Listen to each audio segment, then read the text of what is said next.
See, this is what I'm really afraid about, and I'm going to say yes. Okay. Welcome to On Deadline, the Washington Examiner's political game show. I'm Tiana Desher. And I'm Christian Daytok. Each week, we discuss the top trending stories and give our opinion on the news. And you get to decide with whom you agree. Don't forget to vote in the comments. Like, subscribe, and share this video with your friends. We start this week a bit differently because we have one big story we need to follow for this entire show. Christian, this weekend, what the hell happened? Well, in case you've been living under a rock, Donald Trump launched airstrikes against Iran. Now you might be saying, isn't he the guy who promised to not involve the United States in endless Middle Eastern wars? We'll get to that in a little bit, but I want to give you a primer on what exactly happened.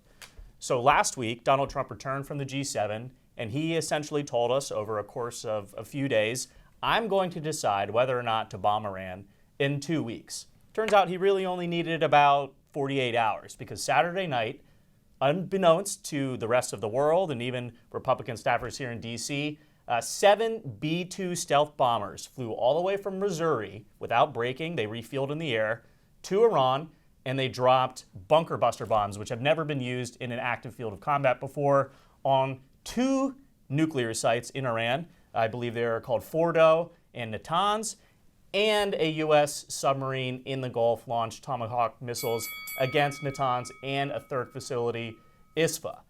This is a massive strike on Iran's nuclear capabilities, and it is potentially the end of an escalating conflict in the Middle East. We just don't know if this is the end of it for the United States, and that's kind of what I want to talk to you about, Tiana. Donald Trump, again, ran on no more endless wars. He has plenty of non-interventionalists in his cabinet and staffing his administration. Do these military strikes make him a hypocrite? No, they don't, because Okay. Donald Trump is a foreign policy realist.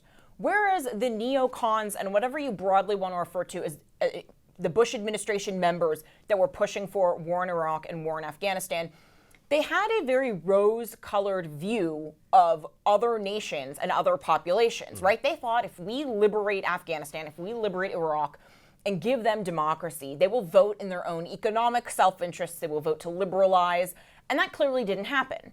Donald Trump, by contrast, has a correctly very cynical view of people because he's right. He's right with the fact that it's not America's job to create new governments. It's not our job to use military force, boots on the ground to promote democracy. What is our job is to advance American interests. And American interests are directly threatened and harmed imminently by the Iranian government, which claims death to America, which has tried to assassinate President Trump at least twice, including one case where you have people who have been arrested for following orders of the IRGC to try and assassinate Trump. This was after the Butler, Pennsylvania assassination attempt. They cannot be allowed to have nuclear weapons. Look, I think one of the things that made Ronald Reagan such an incredible president was that he denuclearized so much of the world. We saw fewer weapons capable of eviscerating humanity at the end of his presidency than we saw at the start. And Donald Trump is very much a peace through strength politician. And that means sometimes restraint is the correct option. Sometimes it's not our war to fight because it doesn't harm American interests. There are plenty of dictators we don't like that we are not going to, drop bombs on, drop bunker busters on, just because we don't like them, we don't agree with their form of governance. A nuclear-armed Iran, however, was very clear about what their goals are. Like, they call us the big Satan for a reason, right? And so Donald Trump saw correctly that it's either a surgical strike now when you have Iranian airspace cleared out by the Israelis, Assad stuck in Russia, so that way the new Syrian president just let us use that airspace. Either do it now or risk nuclear war later. And he chose the right decision. I'm like 50-50 on what you're putting down. I agree with you that these strikes don't mean that Donald Trump is a neocon. I think there are plenty of people in the MAGA coalition who perhaps want him to be. And I was actually talking to some White House staff before these strikes were announced late last week. And they said, look, Donald Trump is like a Rorschach test, essentially. on foreign policy. We built up such a huge tent.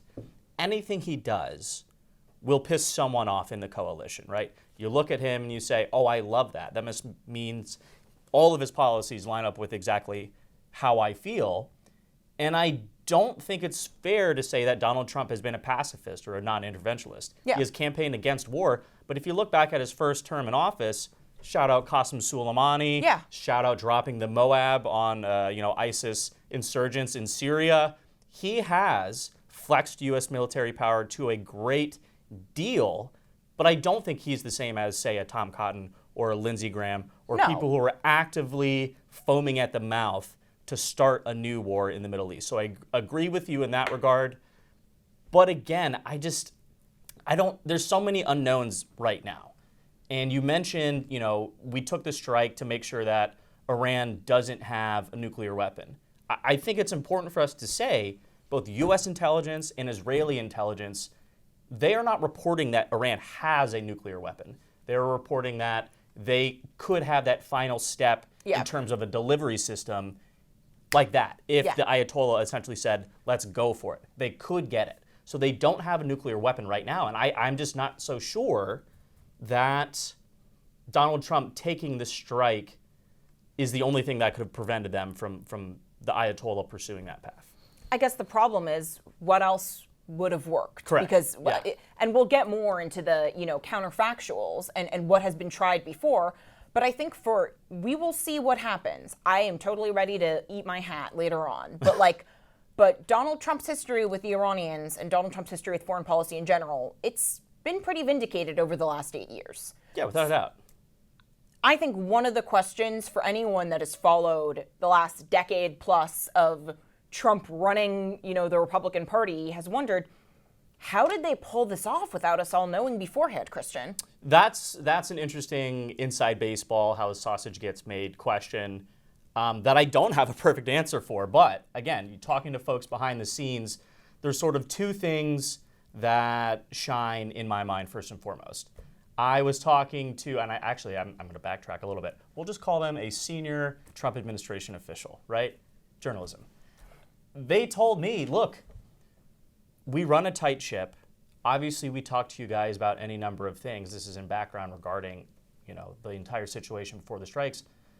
But I had one official tell me, look, this is the type of stuff that if you talk about it, you get sent to Leavenworth. And we're protecting ourselves, and we're protecting you guys, reporters. Yeah. So sure, the White House is looking out for us, big J journalists. I'm sure that's exactly why there were no leaks with this.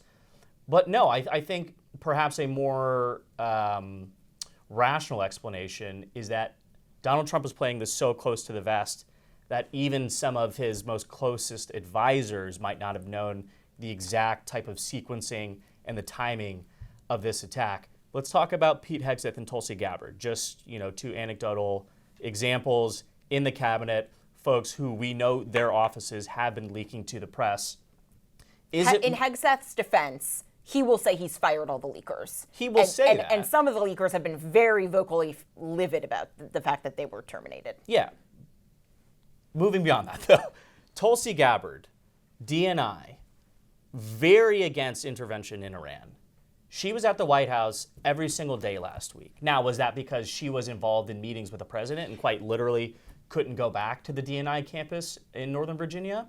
Or was it so that the White House could make sure she is not leaving campus, she is not leaving these SCIFs or the Situation Room to where she could, or one of her deputies, put stuff out there? So again, that's the question. How did they minimize the leaks? I think it's two. It's insulating their own, more porous portions of the cabinet. But then again, it's Donald Trump not telling people what he's actually going to do. He gave us, the NBA Finals ended on Sunday night. Sorry for the Indiana Pacers to go out that way. But the biggest pump fake, hezzy hay, fake out I've ever seen, right? And I had even gone on television on Saturday morning talking about, I'm not so sure he's actually going to do this because Donald Trump has never been one to, foreshadow his strikes, right? Whether it was Soleimani, whether it was, again, the Moab with ISIS. If he wanted to strike them, I argued, he would have done it in silence. This is the exact opposite of that.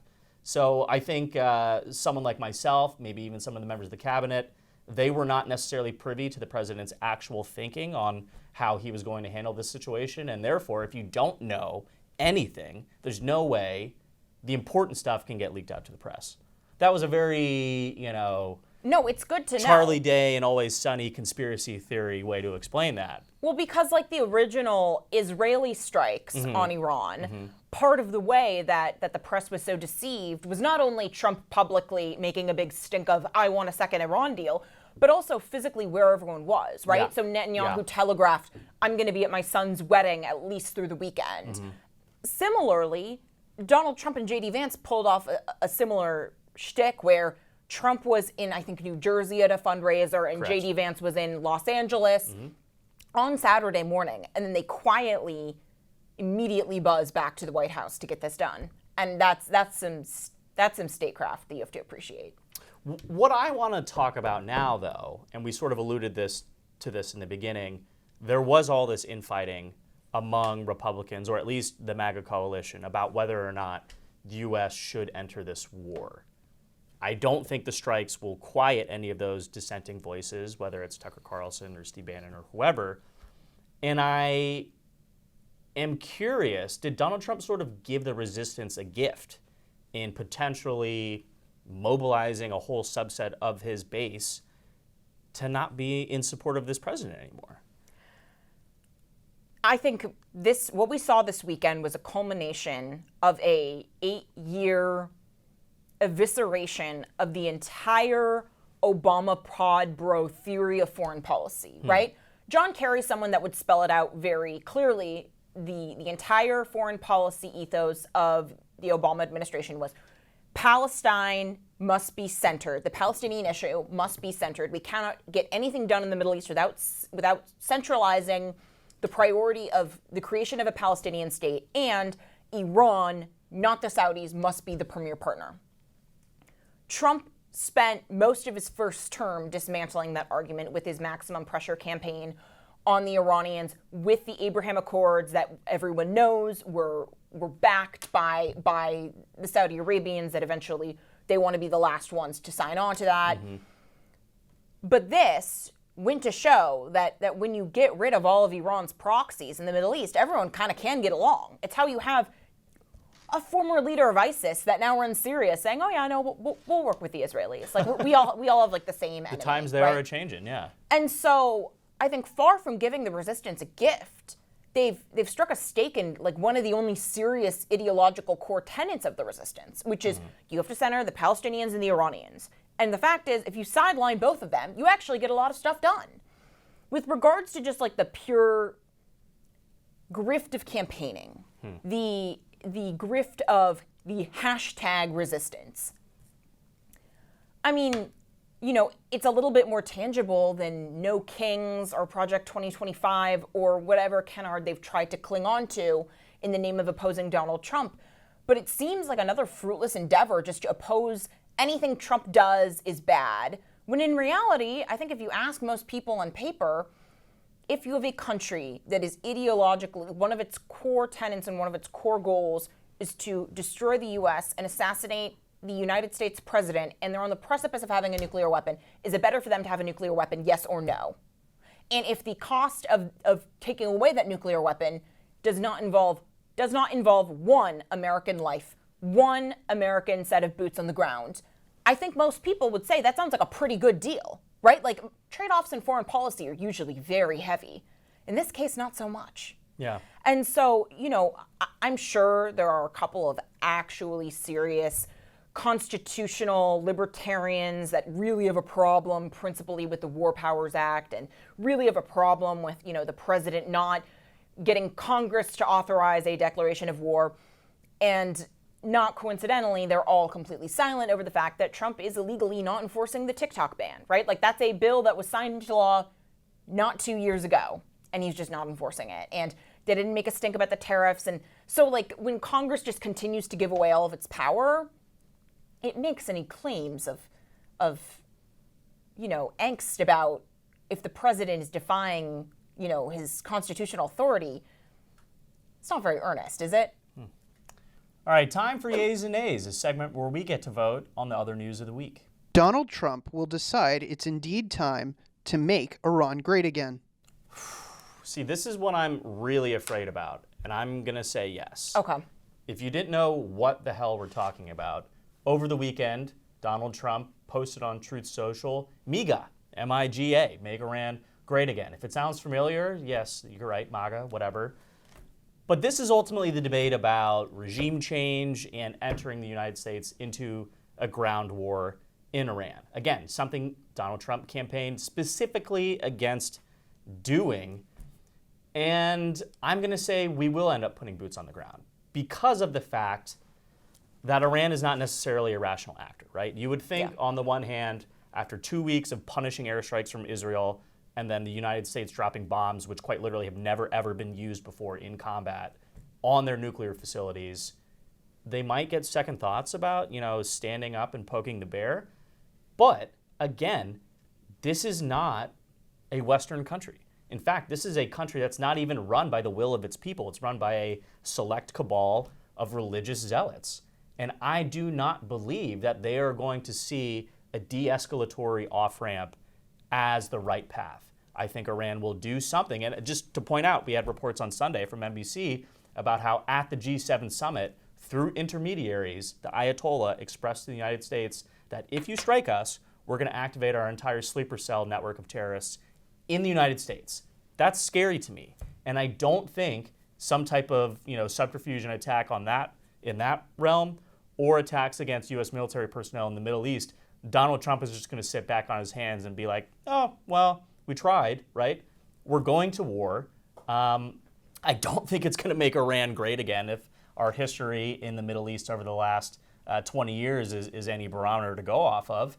And I do think ultimately this is going to be something that bogs down Donald Trump's presidency and sours the nation on the Republican Party heading into the midterms and heading into 2028. Maybe I'm too pessimistic, but again, I lived through Iraq. I lived through Afghanistan. In fact, it's been the bulk of my adult memories, right? Post 9/11. That's what I'm afraid of the most. And I feel like that's the path we're careening down towards right now. Look, if Iran had the capability of retaliating in any meaningful way, we would have seen it by now. And the fact is, the resistance has been futile. We've seen it be relatively futile against Israel, and we're much further away. Look, if this were 2023, sure.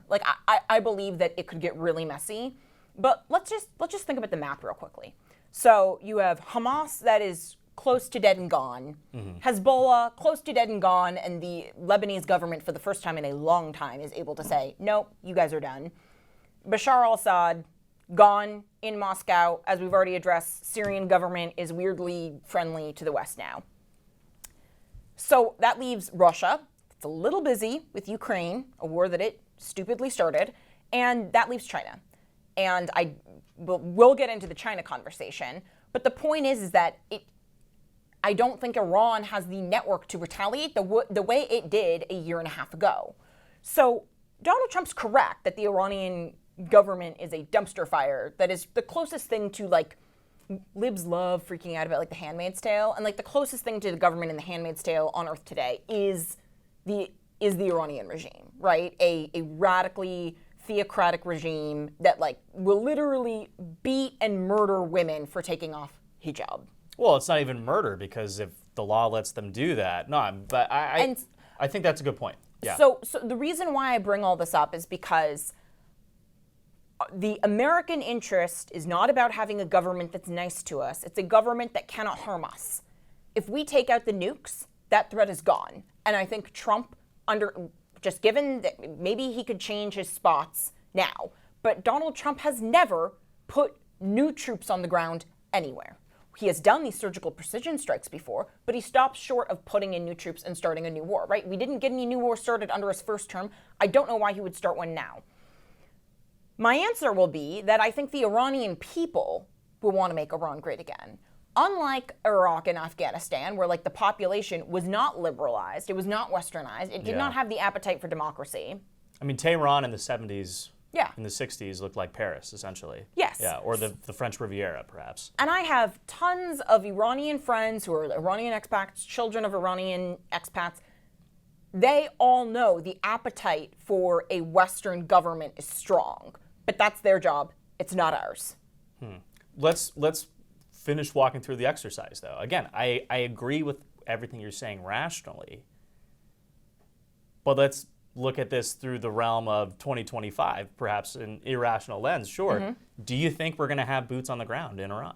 No. Okay. Do you think we'll have added boots on the ground in Israel or in Saudi Arabia to bump up our military, enforcement there, essentially? I'll say no with less conviction. Okay. But I think ultimately it will come down to Donald Trump's already made the big show. He's and again, the reason why peace through strength is a proven strategy is because you only need a couple of shows of strength for people to start taking you seriously. And he's already enforced that credibility. So no, I am willing to be proven wrong, but I hope that I'm right. Fingers crossed. Now it's time for us to fill in the blank. Blank will bail out Iran. Well, you mentioned them a second ago. My answer would be China will bail out Iran, but I'm not even sure I really believe that. I mean, again, I think you properly laid out Iran's allies right now are nowhere to be seen. Even Russia, who is quite literally exchanging drone material with them for the last 3.5 years pursuant to the war in Ukraine, came out before the strikes were launched and said, yeah, we're not going to help Iran out if the U.S. decides to do anything like that. But China gets a ton of their energy from Iran. The oil that they import through the Strait of Hormuz, which amounts to like more than I think a third of its total oil consumption comes from the Strait of Hormuz, which right now Iran is threatening to close. And so if there is a player who still has something to gain from protecting the current regime, it would be China. But there are so many other factors at play that I just don't really see them going for it right now. But again, we're looking at this as rational actors. If there's one thing that Donald Trump brings to the international scene, it's a sense of, I don't want to say irrationality, but at least unpredictability. So perhaps Beijing isn't looking at this situation the same way I am. I'd be hard-pressed to think you come up with a different ally, perhaps, though, right? I mean, my answer would be no one will bail out Iran. Okay.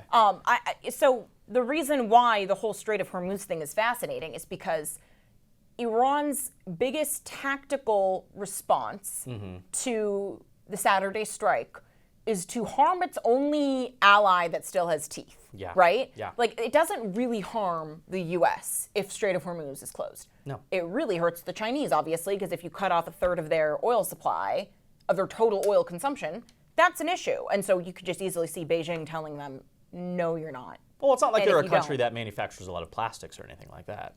Yeah, Certainly no, not. Nor do would be an they issue. use non-clean energy in any regard. Yeah, it's whatever. I mean, this is one of the advantages of having a president that likes to have 57 trade wars all at once, constantly, is that China is actively trying to improve the deal and get more favorable terms. That's because a good point, yeah. We do supply, I think it's 2% of its GDP, which ordinarily, if the Chinese economy were booming, wouldn't matter that much. But the Chinese economy is really faltering, in large part just because of the population decline, but also because communism, it doesn't work so well in practice. Perhaps we need to try the real thing. So it just, I think, if you're talking about who needs who more, China needs us a lot more than they need the Iranian regime. Without a doubt. They own all of our debt, essentially. At this point, a year and a half later, October 7th, one of the greatest strategical military mistakes in modern history? I think on the part of Iran, you'd have to say so. I mean, what really was the goal? Was it just murder and terror?